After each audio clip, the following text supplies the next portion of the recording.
வணக்கம் தலைவா, அனைவருக்கும் இனிய வணக்கம். இன்றைக்கி நாம் இந்த வீடியோவில் இதை பற்றி பார்க்க போகிறோம் அப்படின்னு பார்த்தீங்கன்னா, தமிழக அரசு போக்குவரத்து கழகங்களில் வந்திருக்க முக்கியமான தகவல்களை இந்த ஒரு வீடியோவின் வாயிலாக நம்ம பார்க்கலாம்.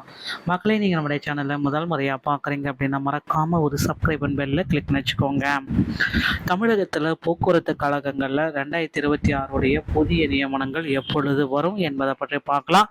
மருத்துவ காப்பீட்டு திட்டத்தை அமல்படுத்த கோரி 18/8/2025 முதல் 18/10/2025 வரை சிஐடியு சிஐடியு நடத்த காத்திருப்பு போராட்டத்தையொட்டி போக்குவரத்து அமைச்சர் மற்றும் அதிகாரியுடன் பேச்சுவார்த்தையில் 1/7/2026 முதல் மருத்துவ காப்பீடு திட்டம் ஓய்வூதியர்களுக்கு அமல்படுத்தப்படுகிறது. ஸோ இதை பற்றின ஒரு சில முக்கியமான தகவல்களை இந்த ஒரு வீடியோவில் நம்ம பார்க்குறோங்க. மகளே, நீங்கள் நம்முடைய சேனலை முதல் முறையாக பார்க்குறீங்க அப்படின்னா மறக்காமல் ஒரு சப்ஸ்கிரைபர் பெல்ல கிளிக் வச்சுக்கோங்க.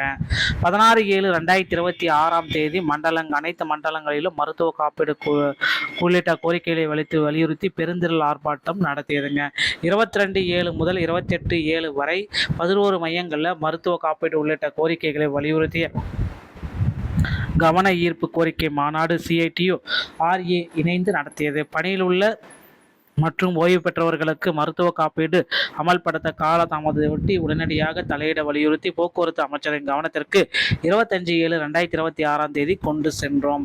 தற்பொழுது நிதித்துறை அமைச்சர் எண் 24/6/2026 தெரிவித்துள்ள அடிப்படையில் மருத்துவ காப்பீடு அமல்படுத்துவதற்கு உரிய விண்ணப்ப படிவம் போக்குவரத்து கழகங்களுக்கு வந்துள்ளது.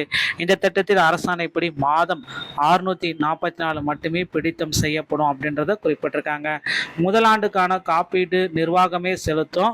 ஓய்வூதியர்கள் தங்களது இணையருடன் புகைப்படத்தை இணைத்து குடும்ப ஓய்வூதியர்கள் தங்களது புகைப்படத்தை இணைத்தும் படிவத்தை பூர்த்தி செய்து அந்தந்த மண்டல அலுவலகங்களில் கிளைகளில் கொடுக்க வேண்டும்.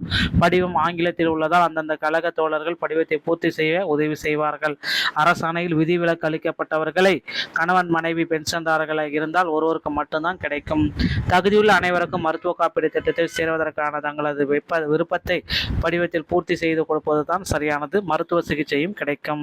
இணைந்த பின்பு இதில் உள்ள குறைபாடுகளை நிவர்த்தி செய்ய மாநில ஓய்வு பெற்ற அமைப்புடன் இணைந்து போராடுவோம் அப்படின்ற குறிப்பிட்டிருக்காங்க.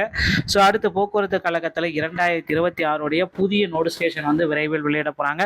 கிட்டத்தட்ட 28,000 நபர்களை முதல்வர் விஜய் அவர்கள் பட்ஜெட் தாக்கலில் எடுக்க போகிறதா சொல்லியிருக்காங்க. அதே மாதிரி 3000 8,000 பேருந்துகள் உருவாக்கப்படும். புதுசாக பார்த்திங்கன்னா கொண்டு வரப்படும். கிட்டத்தட்ட மகளிருடைய இலவச பயணம், ஓகேங்களா, மகளிர் வெற்றி பயணம் திட்டத்தை பார்த்திங்கன்னா முதல்வர் விஜய் அவர்கள் இன்று முதல் ஆரம்பிக்க இருக்காருங்க. பொறுத்து நம்ம பார்க்கலாம். ஸோ 2025 பெண்டிங் நியமனத்தை குறித்து கிட்டத்தட்ட ஒரு 850 பேருக்கு 2025 பெண்டிங்கில் இருக்குது. அந்த நியமனங்கள் அனைத்துமே ஹோல்டில் இருக்குது. ஸோ அவங்களுக்கு உண்டான அப்பாயின்மெண்ட் ஆர்டர் எப்போ வெளியிட போகிறோம் அப்படின்றத குறித்து முதல்வர் விஜய் அவர்கள் விரைவில் ஒரு அரசாணையை பிறப்பிப்பார் அப்படின்றது எல்லோர் மத்தியிலுமே சிறந்ததாக எதிர்பார்க்கப்படுகிறது. பொறுத்து நம்ம பார்க்கலாம். அந்த அரசாணையில் முதல்வர் விஜய் அவர்கள் கண்டிப்பாக போக்குவரத்து கழகத்தில் புதிய நியமனங்கள் குறித்தும் அதிக அளவு காலி பணியிடங்கள் உருவாக்கப்படுவது குறித்தும் வெளியிடுவார் அப்படின்றத நிச்சயமாக எதிர்பார்க்கலாம். ஸோ நீங்கள் இப்போ என்ன பண்ணணும் அப்படின்னா, அருகாமையில் இருக்கிற ஆர்டிஓ அலுவலகத்தை அணுகி லைசன்ஸ் மற்றும் கண்டக்டர் லைசன்ஸை எடுத்து தயார் வைத்துக் கொள்ளுங்கள். தமிழ்நாடு திறன் மேம்பாட்டு கழகத்தை அணுகி ஃபர்ஸ்ட் எய்ட் சான்றிதழ் வாங்கி அதன் பிறகு அதை வைத்து நீங்கள் கண்டக்டர் லைசன்ஸை பெற்றுக்கொள்ளலாம். போக்குவரத்து கழகத்தில் இந்த தகவல்கள் உங்களுக்கு பிடிச்சிருக்கு அப்படின்னா நீங்கள் நம்முடைய சேனலை சப்ஸ்கிரைப் பெல்ல கிளிக் பண்ணி வச்சுக்கோங்க.